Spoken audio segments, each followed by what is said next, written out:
안녕하세요. 크리스탈입니다. 위대한 갯집이 5번째 이야기로 이어가겠습니다.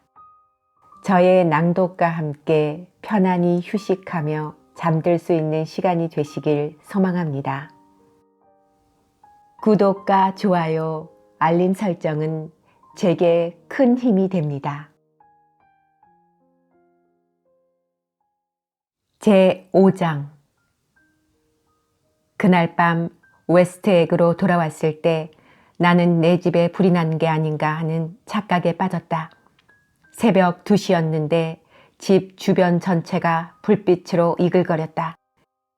그리고 그 불빛은 관목숲을 영화 속의 한 장면처럼 비추어줬으며 길가의 전선들을 가느다란 황금빛 선으로 번뜩이게 했다. 길모퉁이를 돌아서야 나는 갯집 위의 저택 전체에 불이 켜져 있어 그렇게 보인다는 것을 알았다.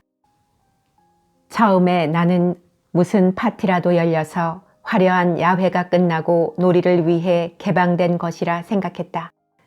그러나 그곳에서는 아무 소리도 들리지 않았다. 다만 나무들 사이에서 바람이 일어 전선을 움직이게 했고, 그래서 마치 저택이 어둠을 향해 윙크하는 것처럼 불빛이 계속 비쳤다 사라졌다 했다.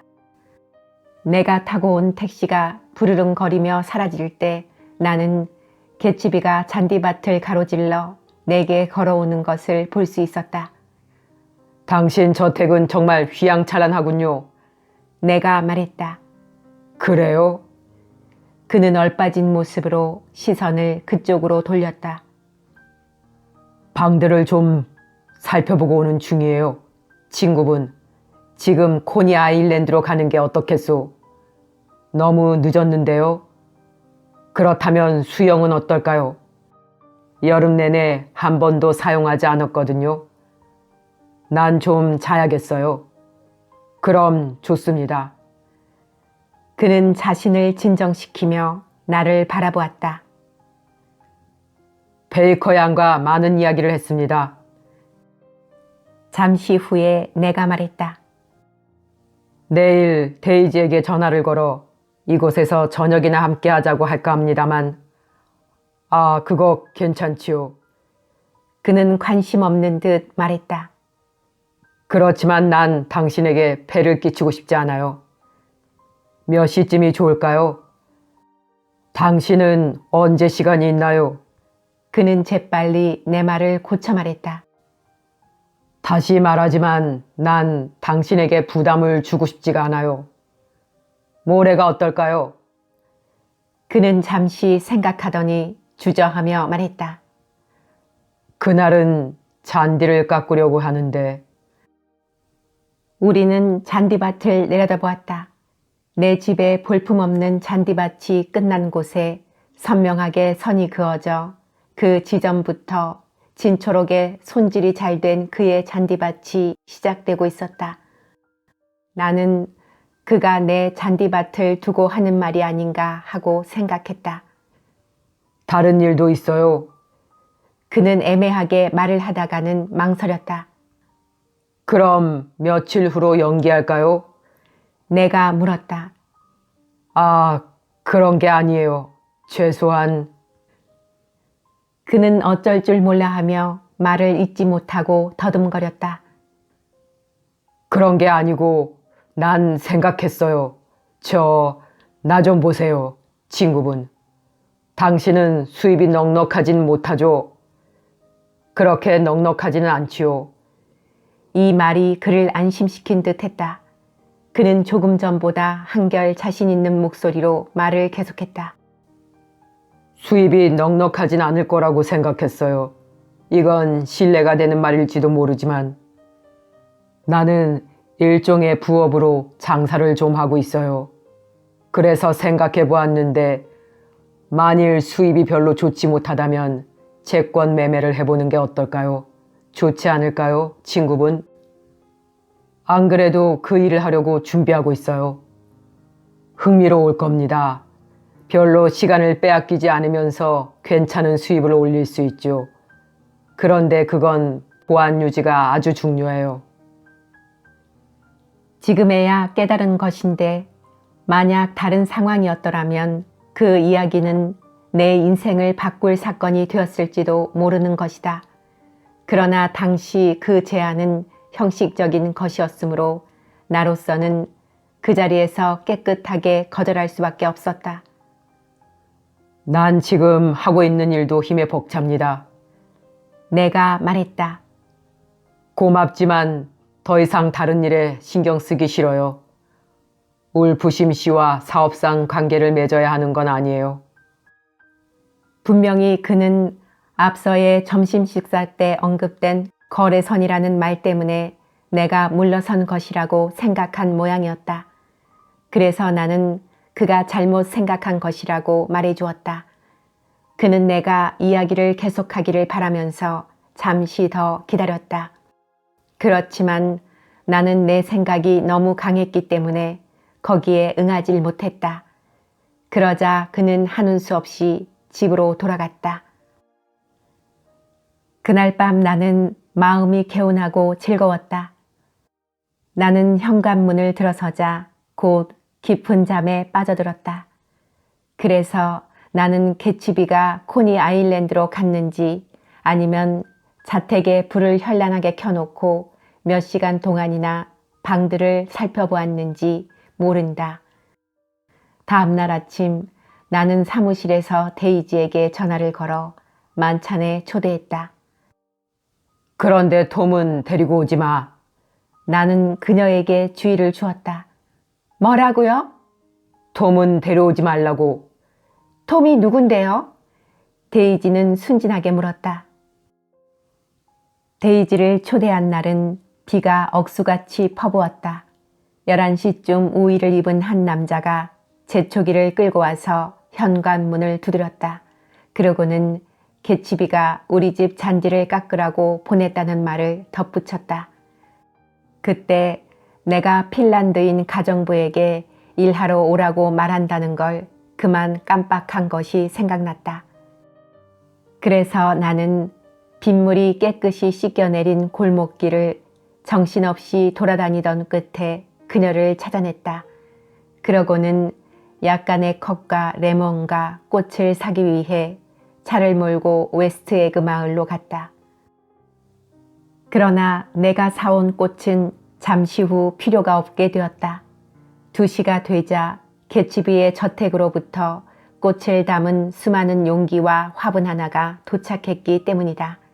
1시간쯤 지나자 현관문이 거칠게 열리더니 하얀 플란넷 양복에 은빛 셔츠와 금빛 넥타이 차림의 개츠비가 허겁지겁 들어섰다.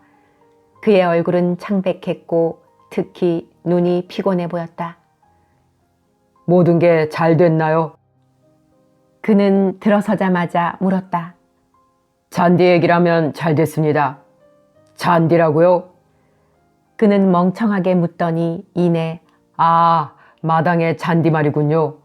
하고는 잔디를 보려고 창밖을 내다보았다. 그러나 그의 표정으로 판단하건대 그의 눈에는 아무것도 들어오지 않는 것 같았다. 아주 좋군요. 그는 건성으로 말했다. 어느 신문을 보았더니 4시쯤 비가 그칠 거라고 하더군요.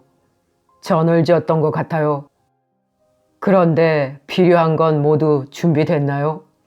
차는 준비됐지요? 나는 그를 식료품실로 데리고 들어갔는데 그는 핀란드인 가정부를 좀 못마땅한 표정으로 바라보았다. 우리 두 사람은 식료품점에서 사온 12개의 레몬 케이크를 자세히 살펴보았다. 이거면 될까요? 내가 물었다. 물론이죠. 훌륭해요. 그는 이번에도 건성으로 대답하고 이렇게 덧붙였다. 친구분. 3시 30분쯤 되자 비는 선선한 안개로 변하더니 다시 가는 빗방울로 변했다. 이따금 그 안개를 뚫고 가는 빗방울이 이슬처럼 흩날렸다. 개츠비는 멍한 눈으로 클레이의 경제학을 훑어보고 있었다.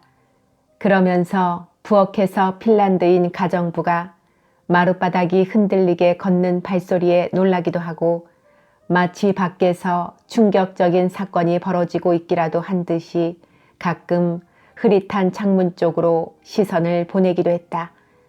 그러다 마침내 일어서더니 나지막한 소리로 자기 집으로 돌아가겠다고 말했다. 왜 그러죠? 아무도 오지 않는군요. 너무 늦었어요. 그는 무슨 급한 약속이라도 있는 것처럼 자신의 손목시계를 들여다보았다. 나는 하루 종일 기다릴 수가 없어요. 얼마나 기다렸다고. 이제 겨우 4시 2분 전이에요. 그는 마치 내가 자기를 붙잡아 눌러버리기라도 한 것처럼 참담한 표정으로 의자에 도로 주저앉았다. 바로 그때 우리 집의 오솔길로 차가 들어오는 소리가 들렸다. 동시에 우리 둘은 벌떡 일어섰고 나는 좀 걱정스러운 심정으로 마당으로 나갔다. 한 대의 대형 무게차가 물방울을 뚝뚝 떨어뜨리는 앙상한 라일락 나무 아래를 지나 집안 차도를 달려 올라오고 있었다. 차가 멈추자 상강모를 한쪽으로 살짝 기울여 쓴 데이지가 밝고 황홀한 미소를 띠고 나를 쳐다보았다. 이 집이 분명 오빠가 사는 집인가요? 사람의 마음을 울렁거리게 하는 그녀의 목소리는 빗속에서 거친 고음으로 퍼져왔다. 나는 어떤 말이 나올 때까지 한동안 그저 귀를 쫑긋거리며 가만히 있어야 했다. 그녀의 뺨에는 한 가닥의 젖은 머리카락이 푸른 물감으로 가늘게 그은 것처럼 내려붙어 있었고 그녀가 차에서 내릴 때 거들려고 잡은 그녀의 손은 물방울로 빛나고 있었다. 오빠가 저를 사랑하나요? 그녀가 내 귀에 대고 낮게 속삭였다. 그렇지 않다면 왜 저 혼자만 부른 거죠? 그건 레크렌트 성의 비밀이지. 운전사에겐 1시간쯤 있다가 오라고 해. 퍼디, 1시간 후에 다시 와요. 운전사에게 이렇게 말하고 나서 그녀는 소리를 낮춰 내게 소곤거렸다. 저 사람 이름이 퍼디예요. 휘발유가 그의 코에 무슨 영향을 줬니? 그럴 리가 없는데요. 그녀는 순진하게 말했다. 왜 그래요? 우리는 집 안으로 들어갔다. 그런데 아주 놀랍게도 거실에는 아무도 없었다. 이상한데? 내가 고개를 갸우뚱거리며 말했다. 뭐가 이상해요? 그녀는 현관문을 점잖게 노크하는 소리가 가볍게 들려오자 그쪽으로 고개를 돌렸다. 내가 나가서 문을 열었다. 그러자 창백한 얼굴의 개치비가 물구덩이 속에 서서 양손을 우도 주머니에 찔러 넣은 채 침통한 눈초리로 내 눈을 주시하고 있었다. 그는 양손을 계속 우도 주머니에 찔러 넣은 채 성큼성큼 걸어서 내 곁을 지나 홀로 들어가더니 몸을 획 돌려 거실로 사라졌다. 그러나 그 모습은 조금도 우습지 않았다. 나는 가슴이 몹시 두근거리는 것을 의식하면서 한층 세차게 쏟아지는 비를 막으려고 현관문을 잡아당겼다. 한동안 침묵이 흘렀다. 그러고 나서 거실로부터 숨을 죽인 듯한 속삭임과 짧은 웃음소리가 들리고 이어 데이지의 가식적인 낭낭한 목소리가 들려왔다. 다시 뵙게 돼서 정말 기쁘네요. 말이 끊어졌다. 그 시간이 너무나 길게 느껴졌다. 나는 홀에서 할 일도 없고 해서 거실로 들어갔다. 개치비는 여전히 양손을 우도 주머니에 찔러 넣은 채 지나칠 정도로 아주 편안하다는, 아니 지루할 정도라는 여유 있는 태도를 취하며 벽난로 선반에 기대어 서 있었다. 그는 그런 자세로 벽난로에 못쓰게 된 시계의 숫자판에 기대어 머리를 뒤로 깊숙이 젖힌 채 갈피를 못 잡는 두 눈으로 데이지를 뚫어지게 내려다보고 있었다. 데이지는 놀랐지만 우아한 자태로 딱딱한 의자의 모서리에 침착하게 앉아 있었다. 우리는 전에 만난 적이 있지요. 개치비가 중얼거렸다. 그리고 그는 순간적으로 힐끗 나를 쳐다보았고 그의 입술이 웃으려고 노력했으나 끝내 웃음은 나오지 않았다. 다행스럽게도 그 순간 시계가 그의 머리에 눌려서 위험할 정도로 기울어지자 그는 뒤로 돌아서서 떨리는 손가락으로 그것을 붙잡아 다시 제자리에 걸쳐 놓았다. 그러고 나서 그는 소파에 경직되게 앉아 발꿈치를 팔걸이에 얹고 손으로 턱을 그었다. 시계를 건드려서 정말 미안해요. 그가 말했다. 그때 내 얼굴은 묘한 감정에 들떠 있었다. 그리고 내 머릿속에는 하고 싶은 말이 너무나 많았으나 단 한마디의 평범한 말조차 꺼낼 수가 없었다. 다 낡아 빠진 시계인걸요. 나는 바보스럽게 대꾸를 했다. 바로 그 순간 시계가 방바닥에 떨어져서 박살이 났다. 그 후 우리는 여러 해 동안 못 만났어요. 데이지가 말했다.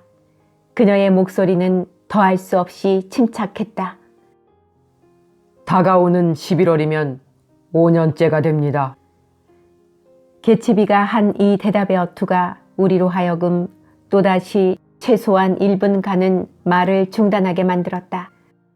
내가 그 두 사람에게 부엌에서 다과를 준비하는 것을 좀 도와주겠느냐고 제의해 간신히 그들을 일어서게 했을 때 눈치 없는 핀란드인 가정부가 차를 쟁반에 담아가지고 들어왔다. 찻잔과 케이크를 받아놓는 약간의 소란 속에서도 그들의 어떤 자연스러운 예의는 철저히 지켜졌다. 개치비는 그늘진 자리로 옮겨 앉았는데 내가 데이지와 이야기를 나누는 동안 긴장되고 침울한 눈초리로 물끄러미 우리 두 사람을 번갈아 바라보았다. 여하튼 빨리 침묵을 깨야 했기 때문에 나는 틈을 타서 핑계를 대고 일어섰다. 어디 가려고요? 개치비가 대뜸 놀라며 물었다.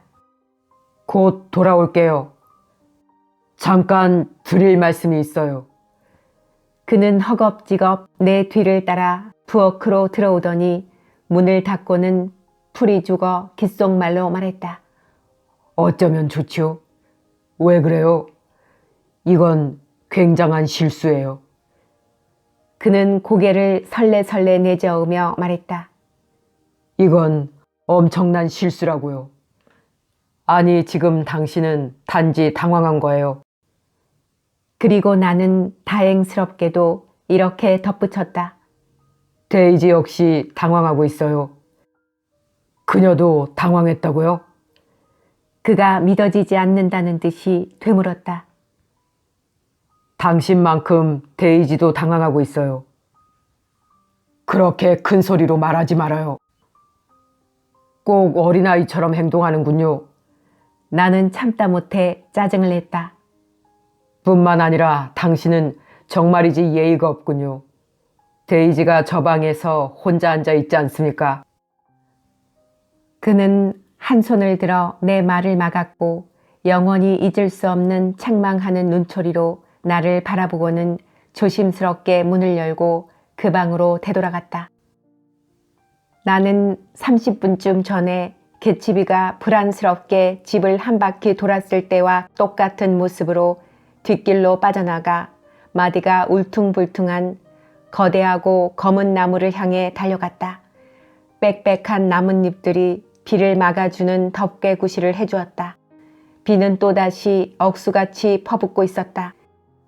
고르지는 않았지만 개치비의 정원사가 잘 깎아준 나의 잔디밭은 작은 흙탕 구덩이와 늪을 많이 만들어내고 있었다. 나무 밑에서 바라볼 만한 것이라고는 개치비의 거대한 저택밖에 없었기 때문에 나는 반 시간 동안이나 칸트가 그의 교회 첨탑을 바라보았듯이 그것을 바라보고 있었다. 그 저택은 10년 전쯤에 어떤 양조업자가 시대의 유행에 따라 최신형으로 지은 것이었는데 그 양조업자는 이웃의 모든 오두막집 주인들에게 만약 그들이 집으로 지붕을 이으면 5년간 세금을 대신 내주겠다고 했다고 한다.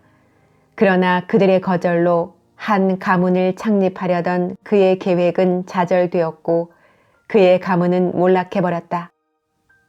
그래서 그 자식들은 현관문에 새긴 검은 화환을 그대로 둔 채 그 집을 팔았던 것이다. 미국인들이란 기꺼이 또는 열성적으로 농노 노릇을 하려고 하면서도 언제나 농부의 위신을 잃지 않으려고 노력한다. 30분쯤 지나자 다시 햇살이 비치기 시작했고 저녁 식사 재료를 실은 식료품점의 자동차가 갯집 위에 저택 차도로 달려오는 게 보였다. 나는 갯집이는 분명히 그런 음식은 한 숟가락도 먹으려 하지 않을 것이라고 생각했다. 하녀 하나가 그의 저택 2층 창문을 열기 시작했는데 그녀는 창문마다 잠깐씩 모습을 나타내고는 밖으로 내어단 중앙의 커다란 창문에 몸을 기대고 명상에 잠긴 듯한 얼굴로 정원을 향해 침을 뱉었다. 이제 돌아가야 할 시간이 되었다. 계속해서 비가 내릴 때 그 빗소리는 감정이 격해짐에 따라 높아지곤 하는 개치비와 데이지의 속삭임처럼 들렸었다.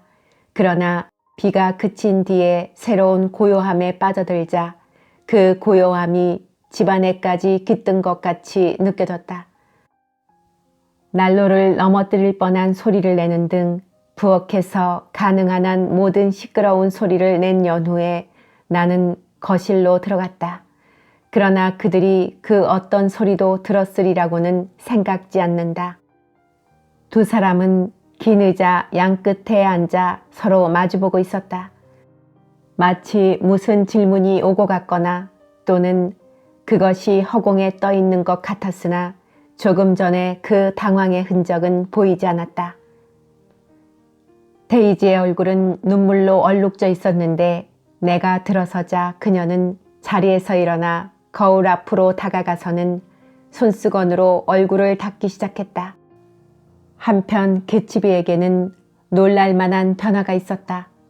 그는 정말로 환한 빛을 발하고 있었다. 환희의 말 한마디도 행동도 없었지만 새로운 행복감이 넘쳐 흐르는 그 빛은 작은 방을 가득 채우고 있었다. 아, 반갑군요, 친구분. 그는 마치 오랜만에 나를 만난 것처럼 말했다. 나는 한순간 그가 악수를 하려는 것으로 생각했다. 비가 그쳤어요. 그래요? 그는 내가 무슨 말을 하는지 알아차렸다. 그리고 방 안에 눈부신 방울 같은 햇살이 비추고 있는 것을 깨달았다. 그러고는 마치 다시 나타난 빛을 매우 기뻐하는 일기예보관 같은 미소를 띠며 데이지에게 말했다. 어떻게 생각해요? 비가 그쳤어요. 잘 됐군요, 제이. 가슴 아플 만큼 슬픔이 깃든 데이지의 낭낭한 목소리는 다만 예기치 못한 기쁨만을 나타냈다. 당신과 데이지를 우리 집으로 초대하고 싶은데요. 개츠비가 말했다. 데이지에게 우리 집을 꼭 구경시켜주고 싶어요. 내가 끼어도 방해가 안 될까요? 물론이죠, 친구분. 데이지는 얼굴을 씻으러 2층으로 올라갔다. 나는 내 더러운 타올을 생각하고 부끄러운 생각이 들었으나 때는 이미 늦었다. 그동안 개츠비와 나는 잔디밭에서 그녀를 기다렸다. 우리 집 괜찮아 보이죠? 그렇지 않아요? 개츠비가 물었다. 앞면 전체가 햇빛을 받는 걸 좀 보세요. 나는 그 집이 근사하다는 것에 동의했다. 그래요. 그는 자신의 집의 아치형 문 하나하나와 네모난 탑으로 시선을 옮겼다. 저 집을 사기 위해 3년이나 돈을 모았어요. 난 당신이 유산을 물려받은 줄 알고 있었는데요. 물려받긴 했죠, 친구분. 그는 냉정하게 말했다. 그렇지만 대공황, 그 전쟁의 공황으로 난 유산을 대부분 잃고 말았어요. 지금 생각하면 그때 그는 자신이 무슨 말을 하고 있는지도 모르는 것 같았다. 왜냐하면 내가 무슨 일을 했었느냐고 물었을 때 그 대답이 동문서답이라는 것을 깨닫기도 전에 그는 그건 내일이요. 하고 대답했던 것이다. 그러고는 나는 여러 가지 일을 했지요. 하고 자신의 말을 정정했다. 처음엔 약품 사업을 했고 그 다음에 석유 사업을 했죠. 지금은 두 가지 다 그만두었어요. 그는 나를 더 주의 깊게 바라보았다. 요 전날 밤에 내가 제의한 일을 생각해 봤나요? 내가 미처 대답하기도 전에 데이지가 밖으로 나왔기 때문에 더 이상 말을 하지 못했다. 그녀의 드레스에 두 줄로 달린 노쇠 단추가 햇빛을 받아 반짝였다. 저기 저 어마어마한 저택인가요? 데이지가 손으로 가리키며 소리쳤다. 마음에 드나요? 정말 멋있어요. 그런데 저런 곳에서 어떻게 혼자 사는지 모르겠네요. 나는 언제나 흥미로운 사람들이 밤낮 없이 집안을 가득 메우게 하죠. 재미있는 일들을 하는 사람들 말입니다. 그중엔 잘 알려진 사람들도 있죠. 우리는 해협을 따라 난 지름길로 가는 대신 한 길까지 내려가 거대한 뒷문을 통해서 개츠비의 저택으로 들어갔다.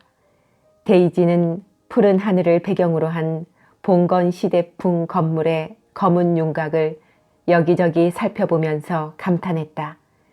그녀는 또 정원과 수선화의 향기, 아가위아 서양 자두꽃의 거품 같은 향기, 그리고 야생 오랑캐꽃의 연한 향기에 감탄했다.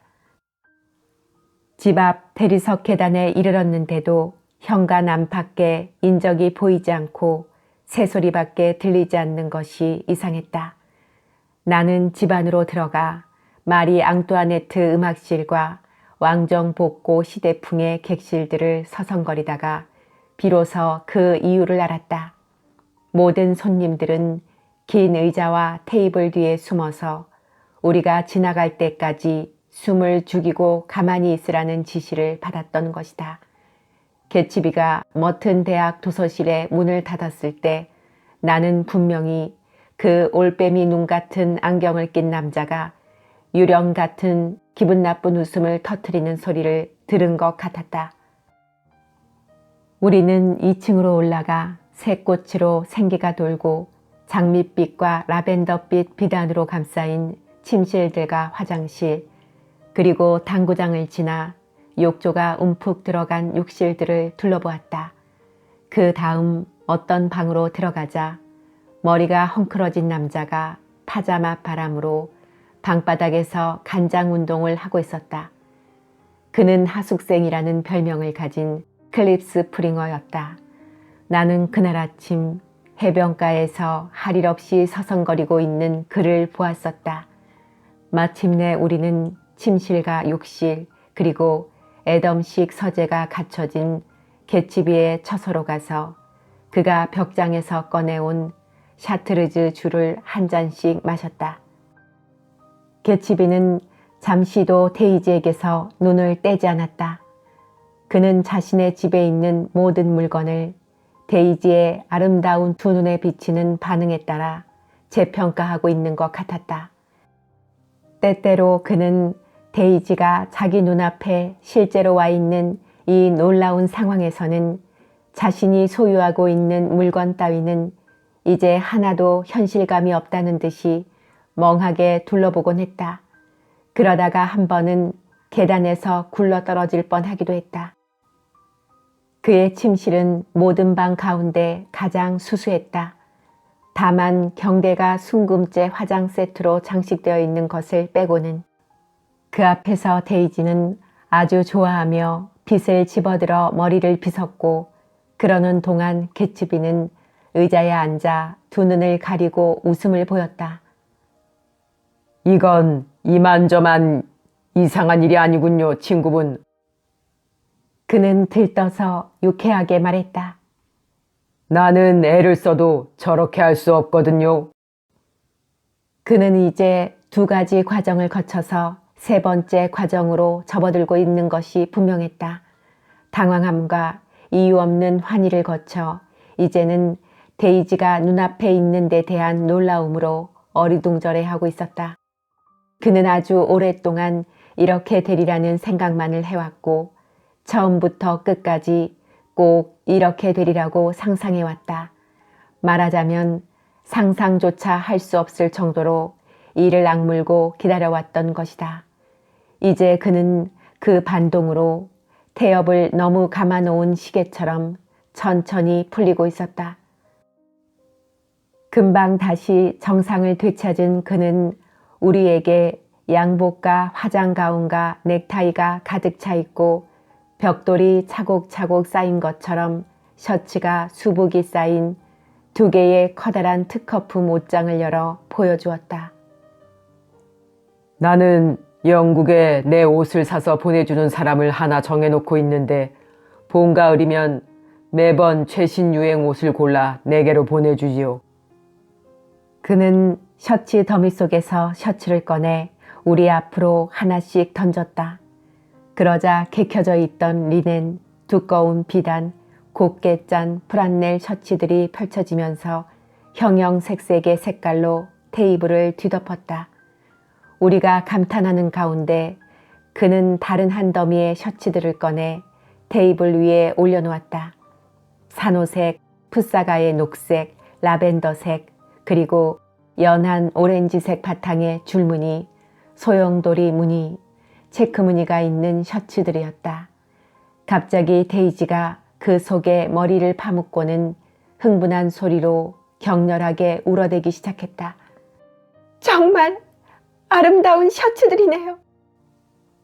그녀는 흐느끼며 말했는데 그 소리는 겹겹으로 쌓인 셔츠에 묻혀 잘 들리지 않았다. 지금까지 이렇게 아름다운 셔츠들은 본 적이 없어요. 너무 감격스러워요. 집안을 둘러본 뒤에 마당과 풀장 그리고 수상기와 잘 가꿔진 꽃을 볼 계획이었다.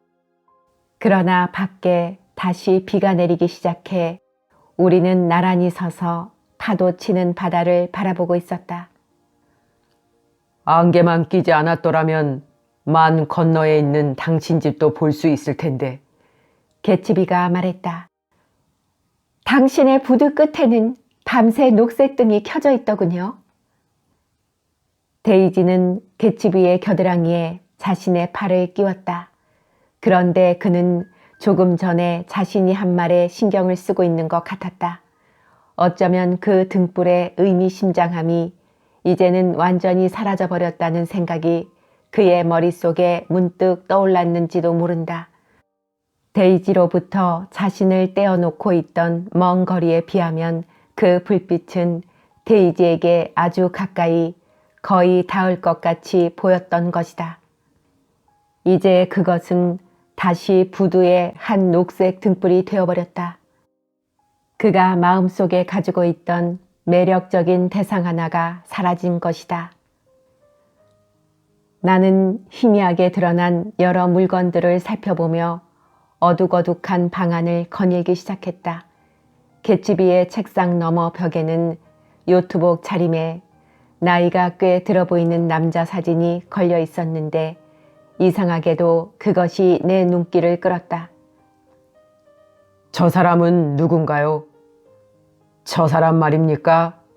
댄 코디 씨예요. 어디선가 들어본 적이 있는 이름이었다. 지금은 고인이 되었지요. 그렇지만 얼마 전까지만 해도 나와 가장 친한 친구였어요. 큰 사무용 책상 위에는 역시 요트복을 입은 개츠비의 조그만 사진이 놓여 있었다. 그는 반항적으로 보이기 위해 머리를 뒤로 젖히고 있었다. 그가 18살쯤에 찍은 사진 같았다. 난 이 사진이 정말 좋아요. 데이지가 소리쳤다. 머리를 모두 뒤로 빗어 넘겼군요. 머리를 이렇게 했었다는 얘기는 지금까지 한 번도 하지 않았어요. 요트 얘기도 그렇고요. 이걸 봐요. 개치비가 빠르게 말했다. 오려낸 기사 쪽지가 많아요. 당신에 관한 기사지요. 두 사람은 나란히 서서 그것을 살펴보고 있었다. 내가 막 루비를 보여달라고 말하려는데 전화벨이 울렸다. 개치비가 수화기를 집어들었다.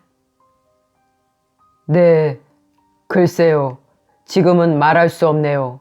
친구분, 난 작은 도시라고 했어요. 그는 작은 도시가 어떤 것인지 알아야 해요. 그런데 그가 디트로이트를 작은 도시라고 생각한다면 더 이상 우리에게 필요가 없습니다. 그는 전화를 끊었다. 이리 좀 와보세요. 데이지가 창가에서 소리쳤다. 밖엔 여전히 비가 내리고 있었지만 서쪽에는 어둠이 물러갔고 바다 위엔 분홍빛과 황금빛의 거품 같은 구름이 소용돌이 치고 있었다. 저것 좀 보세요. 데이지가 속삭이고 나서 잠시 후 이렇게 말했다. 저 분홍빛 구름을 한 덩어리 떼어 그 속에 당신을 넣어 밀고 다녀봤으면 좋겠어요. 나는 그때 돌아오려고 했지만 그들은 아랑곳하지 않았다. 아마도 내가 거기 있다는 것이 그들로 하여금 더욱 단둘만의 호젓한 느낌을 갖게 하는 것 같았다. 이렇게 하죠. 개치비가 말했다. 클립 스프링어에게 피아노를 치게 하는 겁니다. 그는 방 밖으로 나가서 유잉 하고 불렀다. 그리고 잠시 후 약간 수척한 몸에 별갑태 안경을 쓰고 어리둥절해하는 수치 적은 금발의 청년을 데리고 들어왔다. 청년은 앞이 터진 스포츠 셔츠와 누런색 즈크 팬츠를 단정하게 입고 운동화를 신고 있었다. 연습하시는데 방해가 되지는 않았나요? 데이지가 공손하게 물었다. 아니요, 그렇지 않습니다. 클립 스프링어는 매우 당황해하면서 큰 소리로 말했다. 실은 쭉 자고 있었습니다. 이제 막 일어났죠. 클립 스프링어는 피아노를 칠 줄 알아요. 개치비가 청년의 말을 가로막았다. 그렇지 않소, 유잉, 친구분. 잘 치지는 못합니다. 아니, 못 쳐요. 아주 못 칩니다. 통 연습을 하지 않았거든요. 차라리 우리가 아래층으로 내려가죠. 개치비가 청년의 말을 가로막고는 스위치를 올렸다. 온 집안이 전등불로 환하게 밝아지면서 어스름하게 보이던 창문들이 사라져버렸다.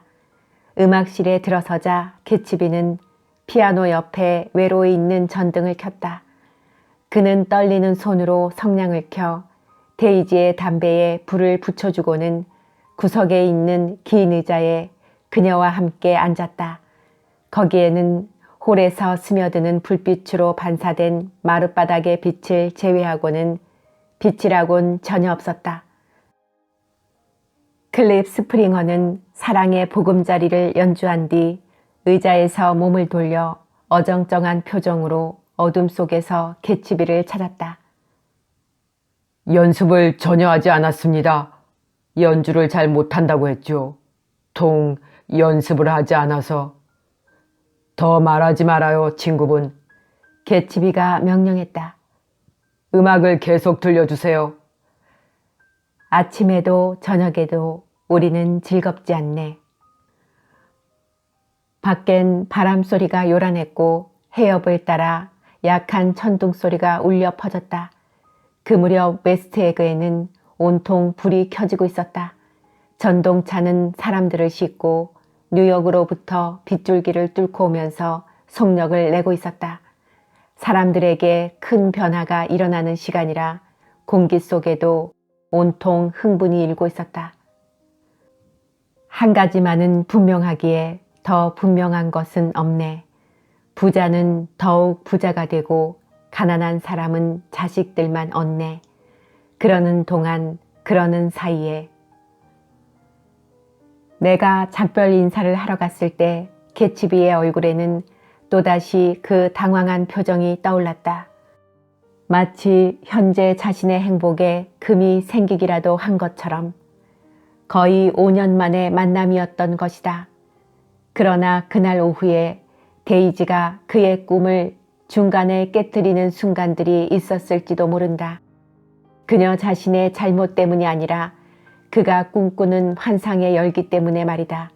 그 열기는 데이지를 뛰어넘었을 뿐 아니라 모든 것을 뛰어넘었다. 그는 창조적인 정열을 가지고 그 환상에 몸을 내던져 끊임없이 그것을 키우며 자기 앞날에 떠도는 온갖 찬란한 깃털로서 그것을 장식해왔다. 어떠한 불길함이나 생기도 인간이 자신의 유령 같은 가슴 속에 쌓아 올린 것에는 대항할 수 없다. 내가 지켜보고 있을 때 그는 눈에 띄게 자세를 바로잡았다. 그의 손은 데이지의 손을 잡고 있었다. 그리고 데이지가 그의 귀에 대고 뭐라고 나직이 말했을 때 그는 솟구치는 정열에 휩싸여 그녀에게로 몸을 돌렸다. 내 생각에는 억양이 분명하고 열정이 가득 지닌 그녀의 목소리가 그를 완전히 사로잡은 것 같았다. 왜냐하면 그것은 꿈에도 들을 수 없는 달콤한 목소리였기 때문이다. 그 목소리는 영원히 사라지지 않을 노래였다. 그들은 한때 내가 있다는 사실을 잊어버리고 있다가 데이지가 나를 힐끔 쳐다보고는 한 손을 내밀었다. 그러나 개치비는 그때까지도 나를 전혀 의식하지 못했다. 나는 다시 한번 그들을 바라보았고 그들은 뜨거운 열정에 압도당한 채 멀리서 나를 돌아다보았다. 곧 나는 그들을 거기에 남겨둔 채 방을 나와 대리석 계단을 내려와서 빗속으로 천천히 걸음을 옮겼다.